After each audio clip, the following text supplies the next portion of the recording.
Hello everyone, I'm Christopher Tan and welcome to Providend's Money Wisdom, an original podcast inspired by my book Money Wisdom, Simple Truths for Financial Wellness. In this podcast, I'll be sharing simple financial truths to guide you in navigating through the minefields of misinformation and false promises in order to achieve financial security and peace of mind. Introduction. Are you financially fit? Since the turn of the millennium, there has been a series of shocks that surprised many. The bursts of internet bubble in 2000, the horrendous September 11 terrorist attack in 2001, the SARS, severe acute respiratory syndrome, epidemic in 2003, the Great Recession in 2008, multiple wars, and the list goes on. Closer to home, we have seen major changes made to the Central Provident Fund, CPF, with the introduction of CPF Life being of especial significance in its purpose of helping Singaporeans retire adequately.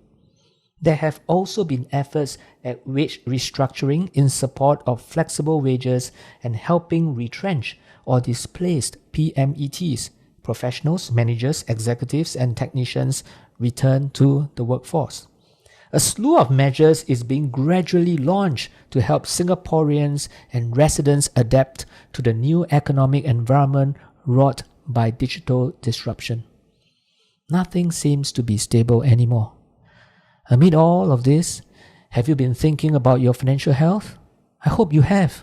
This is because unpredictable events in the past point to the vital need of keeping ourselves financially fit. But where? And how do you start? Check yourself against the following markers to know your financial condition. Financial health markers. Rainy day marker. In a recent TV documentary, a man selling ice cream along Orchard Road talked about his attitude towards money. He sets aside money every month and is prudent in his spending. This is because his business usually dips during the rainy season in November and December. This is a very apt illustration of preparing for a rainy day. As a guide, you should have at least 6 months of your monthly expenses in your savings. This fund is set aside for emergencies such as losing your job. However, depending on your age, your area of specialization, how easy or difficult it is to find the next job, you may have to set aside even more. Risk readiness marker. Risk readiness refers to your financial preparedness in dealing with myriad possible risks such as job loss, major illness, or even death. This is an area that many of us are familiar with but prefer not to talk about. Why? Because we are so afraid that by bringing it up with our insurance agents, we will be sold more policies. Essentially, we need to be prepared financially regardless of how our risk readiness marker currently reads. As a simple guide, do you have insurance coverage that covers you for at least 3 years of your gross income, just in case you are down with a major illness, the 36 critical illnesses as defined by most insurance companies? Do you have a good hospitalization and surgical plan to pay for hospital expenses so you need not incur out-of-pocket expenses? In the event of your untimely death or disability, will your family be able to still at least pay for their monthly expenses until your youngest child becomes independent? Debt marker. Are you too much in debt? Granted, a certain amount of debt is necessary, but too much makes you a servant and not a master of your finances. If you are using more than 35% of your total income, that includes your employer's CPF contribution, to pay debt such as your housing loan, car loan, and hire purchase items, you may be excessively geared. With the thrust towards more contract-based work arrangement, flexible wage, and even daily wage, you may have to reduce the marker to 25% of your total average monthly income. Piggy bank marker. As the saying goes, it is not how much you earn, but how much you save that makes a person rich. If you are spending 101% of your income, you are a very poor person. To be financially stable, you should be saving at least 10 to 15% of your total income. These savings include the amount that you saved in life insurance programs, excluding term insurance, which does not accumulate any cash values, as well as investments such as unit trusts. Water marker. This marker measures how liquid your net worth is. It is calculated by dividing your liquid assets by your net worth. Your liquid assets comprise cash and bank accounts, excluding SRS account, and the non-CPF portion of your investments, such as shares and bonds, and your net worth is simply your assets less your liabilities. As a formula, it looks like this: liquid assets divided by net worth, and your net worth is your assets minus liabilities. Generally, you should have at least 15% of your net worth in liquid assets.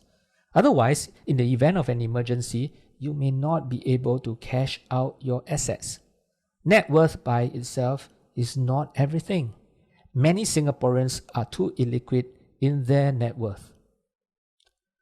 Personal development marker.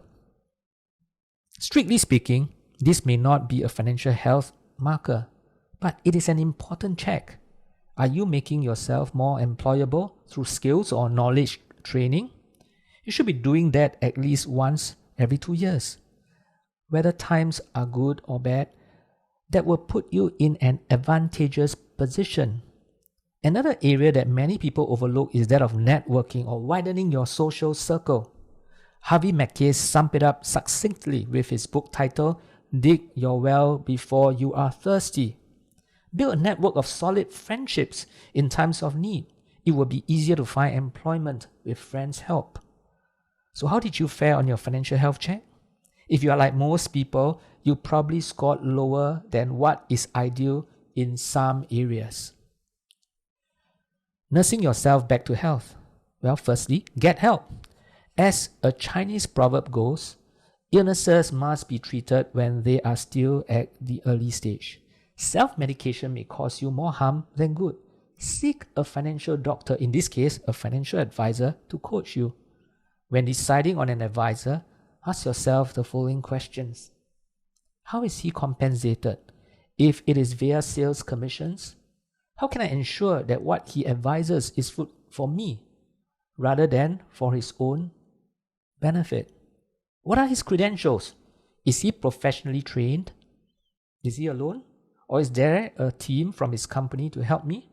Not everyone is an expert in all areas. Can I trust him? Do I like him? Your advisor is going to partner you for a long time. Thus, you owe yourself the responsibility to answer the above questions honestly. Next, look at ways to cut expenses. In a personal financial review I did for myself recently, I was surprised myself by how much fat I'm able to trim. Some ways to cut your expenses are as follows. Downsize your car. Truly ask yourself whether you need your current car. Refinance your housing loans. Interest rates will most definitely move upward from the low base post-GFC. It's just a matter of time. Do it while you still have a chance to. Restructure your current insurance programs. Do so by lowering your premiums, yet maintaining or bettering the coverage. You may lose some money in the short term. In the long run, you'll be surprised by how much you can save. This is a delicate issue that you should not attempt to do it yourself without an advisor. Set up a rainy day fund. Set up a rainy day fund of at least 6 months of monthly expenses. If you have trouble disciplining yourself to do it, put yourself on a save as you earn scheme that is available in a number of banks. Fourthly, pay off debts. Look at your liabilities such as overdrafts, credit cards, etc. If you can pay them off quickly, do so. Otherwise, restructure your debt payments. Use a lower interest facility to pay off debt that is loaded with higher interest. But this is just a short-term measure. you need to pay off debts as soon as possible. If you have cash in the bank or money in lower interest bearing instruments like bonds, single premium endowments, capital guaranteed funds, consider cashing out these instruments to pay off these debts. Seek professional advice if you are not sure. Fifthly, pay yourself first. Once you are financially fitter, you should start planning for your longer-term financial objectives such as retirement, children's education funding, and so on. Set up a plan to invest towards these objectives every time you get your income, before even spending on other expenses.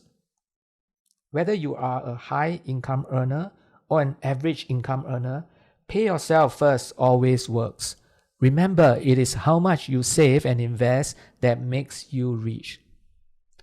Since the Great Recession in 2008, which saw stock markets reach their lowest point in March 2009, we have seen stock markets across the globe moving back up towards 2007 levels or even hitting new highs. Nevertheless, economic growth remained anemic in some parts of the world, and uncertainty still looms large. Will you be like most people who have a short memory, forgetting the lessons learned during the difficult times? Like achieving physical fitness, becoming financially fit takes time. You may feel discomfort at first or may have to endure some pain, but you will come out of the entire process healthier and fitter. The best time to get financially fit is during the good, stable years. For when bad years come, and come they will, it will be too late.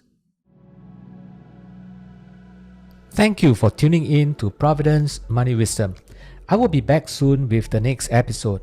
For more information on my book or Providend's services, kindly visit providend.com. I'll see you the next time. All analysis, views or opinions from interviews, recommendations and other information broadcasted, podcasted or published herein are provided for general information purposes only. Information expressed does not take into account any specific situation, particular needs or objectives, and should not be construed as specific advice or a recommendation. Information has been obtained from sources that are deemed to be reliable, but their accuracy and completeness cannot be guaranteed. Always consult with a qualified investment, legal or tax professional before taking any action. Providend Limited does not accept any liability for any loss whatsoever arising from any use of the information broadcasted, podcasted, or published herein.